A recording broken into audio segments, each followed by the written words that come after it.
Hello again, everybody. This is Real Life Fishing, and today I wanted to talk to you about how I finished up the rigging on my Alumacraft 175 Competitor.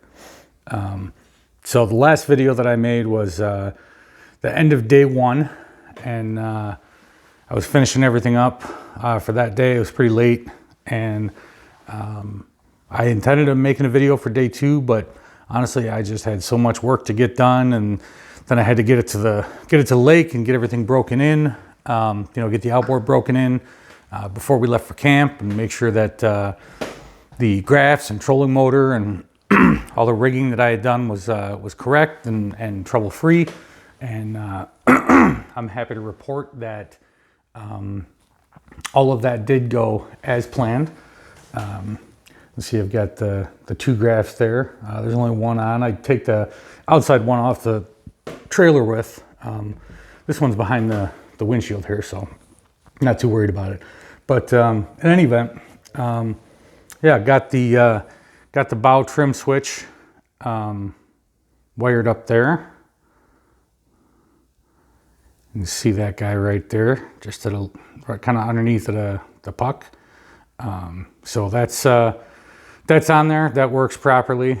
Got the trolling motor mounted, wired, all three of the graphs, all that stuff is done. And then the chargers did in fact end up underneath the console as promised. Both chargers there. The power wires for the trolling motor batteries were as described, right? The raceway is all back on now, but they came out from underneath there, ran back this way, dropped down through a hole there, and then ran forward and popped out right about there. And then I was able to pull them under the floor in that compartment, this one right here. I was able to pull them under the floor, and then they came in the side of the compartment underneath the rod locker where the batteries are stored. So that worked out really well. And then the other charger for the main batteries, those wires just run along the raceway there, and then that raceway right there runs behind that rod or that live well, right? And then they drop down into the bilge, and you can see if we open this guy up.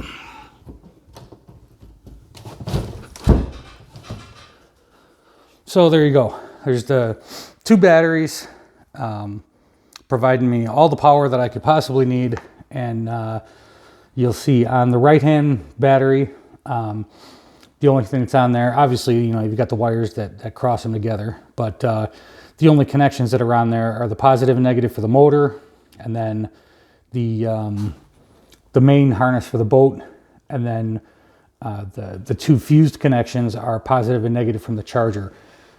You should fuse the negative as well, right? That's Minn Kota headed fused, so I fused it as well. And then on the other battery there, you've got the heavy red cable obviously ties the two batteries together, but the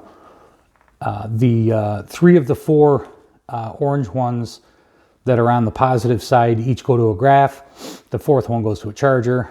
And then down here, you've got three black ones, right? So for the graphs, the negative side doesn't need to be fused.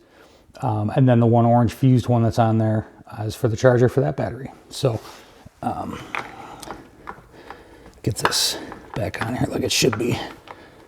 There we go, right? Keep that covered up. So the two Group 31s, like I said, those fit in there. Took a little bit of wrestling and some minor modification of the battery trays to get them to fit, but they do fit. I'm very, very happy about that. Very pleased to report that. You can also see there that that length of blue string that's coiled up in there. That's a pull string that I left that runs that raceway there over to the side, just in case there's anything else that I've got to pull in the future. I've got something to use to do that. I would recommend that you guys do the same when you rig your boats, right? You're gonna upgrade stuff in the future or add stuff, so always a good idea. But So I've got the muskie boxes from the previous boat are in here. Did an episode about those, but these perfectly fit an Alumacraft Classic 165. So if anybody is looking for a pair of just-in-case boxes to fit that boat, drop your contact info in the comments and I will get a hold of you. Make you a screaming deal on them, but you've got to come get them. So this rod locker now, we got some rods in here. This is where she keeps her rods, and then the bow light is in there, and the long stern light is in there as well. Some line, and then ended up using this compartment up here for general storage, you know, toolkit, first aid, fuses, ropes, porta shitter, all that kind of stuff, right? So one of the other cool things that I added to the boat, to this boat that was not in the old one, the old boat had one of those stupid blue square foam, you know, throwables. Any vessel, what, longer than 16 feet or something, or I don't know, I forget the spec, whatever, but you're required to have them. So I make sure I have them in the boat, you know, not only in the interest of safety, but also in the interest of not getting a ticket from DNR.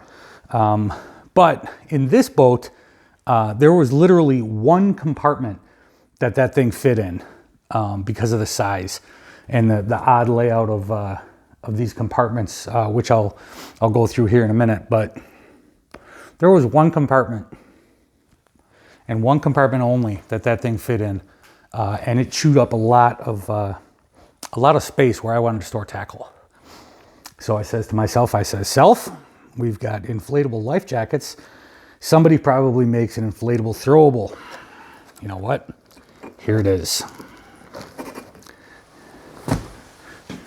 Here is the inflatable throwable. That's it. It is Coast Guard approved. It is 9 inches long by 4 inches across. It's made by a company called Life Raft, and it's auto inflate, so you can throw it in the water, or Throw Raft. I'm sorry, not Life Raft. Throw Raft is the name of the company. But you can either pull this tag here to inflate it, or you can throw it, and as soon as it submerges, it's the same as the jackets. It's got a dissolvable disc that'll cause this to auto inflate. So this is great. Got it on Amazon. I don't know. I think it was like $150 or something, which might seem ridiculous for a throwable that hopefully you're never going to have to use, right? But I did it more in the interest of getting a single ticket. Is probably going to cost me about that anyway, and so I didn't want to get the ticket, but I also wanted the space back, which I will show you the problem with the space on this boat. But in any event, so this compartment over here is a cooler. We don't put ice in there, but we'll put, you know, cold drinks and sandwiches and stuff, and then those like Yeti ice packs. And it's kept sandwiches and sodas cold for, I don't know, 6 or 8 hours on the boat. I think we've had them out. Obviously, you know, temperatures weren't 90-degree summer temps, but you know, for the 60 and low 70 days that we had at Muskie Camp, it kept the stuff cold. So that's good. I'm satisfied with that. And then this back compartment over here, she uses for her tackle storage.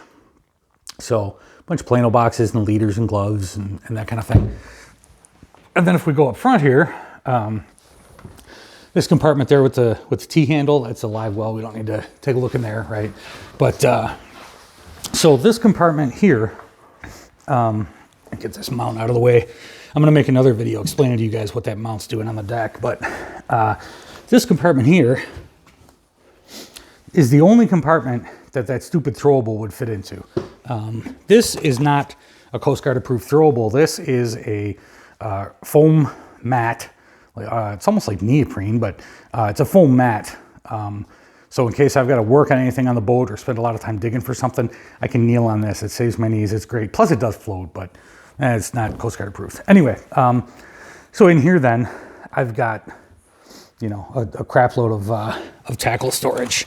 You know, I've got all these Plano boxes, and the foot pedal from my Altera is in there, and I've got that big Tupperware or Rubbermaid or whatever tote that's just full of, you know, loose random stuff, bobbers and baits and line and all kinds of stuff.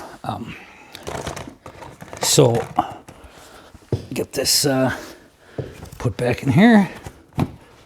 Okay, now these front ones, I had said they were good sized, and they are, but unfortunately they're so far forward on the boat that the bow kind of cuts in on them, which you'll see. And so it doesn't make for a whole lot of very usable storage space. So those boxes that are laying down like that, those are actually laying against the hull, you know, or against the slope of the hull. So I could probably, you know, those skinny Planos like that, I could probably fit, you know, 3 or 4 more of them up in there. I've got my compartments kind of organized. This is all panfish and you know, bobbers, bobber stops and weights and whatnot in here, and a rag for dealing with crawlers, you know, wipe my hands off, whatever. And then my, you know, all my small soft plastics that I've made. And then over here, same kind of thing. So this one, I'm able to fit 3. Yeah, so there you can get a better look at kind of the slope on that. Right, very not really usable space, but I was able to get 3 of these double stack Plano worm boxes. So I've got one that's for punching, one that's drop shot, and then another one that's got a bunch of oddball Senko colors that I don't use that frequently. But yeah, and then got the front graph mounted there. Same kind of deal, right? I've got that spacer with the cables that come out for that. And then the network cable for the Altera also runs down in there, which I'm actually thinking about getting out of there, but that's a story for another video. And then I've got the Altera mounted. You might notice that the Grass Ninja is not on there. That's also a story for another video, but there you go. So got this one all finished rigged, and pulled the cable exactly how I wanted to. We had this out at camp for 2 weeks on the water. I will do a separate video about camp, but yeah, had not really any issues with it to speak of, other than this captain's chair here has a bit of a wobble to it. I don't think that's correct, so I'm going to get that to the Alumacraft dealer and have them take a look at that. And the driver's side speaker down there for the stereo. Sometimes it wants to work, sometimes it doesn't. So I don't know if I'm even going to bother with the dealer for that. It's probably a loose wire, I'm betting, because when a speaker blows, it just doesn't work, right? So I'll probably just track down the loose wire myself, but I may end up just replacing those speakers to begin with. They're not all that great, you know, for as frequently as I listen to the radio on the boat, which isn't that often. When I do turn the damn thing on, I want it to sound good. So, but yeah, and then these, oh, she's got rain gear stuffed in hers. And then mine's got, I don't know, a boonie hat and some sunglasses, I think. Yeah, and what else is in there? I don't know, a Allen key set. And, yeah, whatever. Allen key set's a story for another video too. So with that said, there you go. There's the new boat. I guess the last thing I want to talk about with rigging this thing is the LED light strips. So I got these from Amazon. You can probably see whoever made them wasn't real proud that they made them. There's not a brand name on here, but there you go. There's the label. If you buy these, they do work. They work fine. They stick like shit.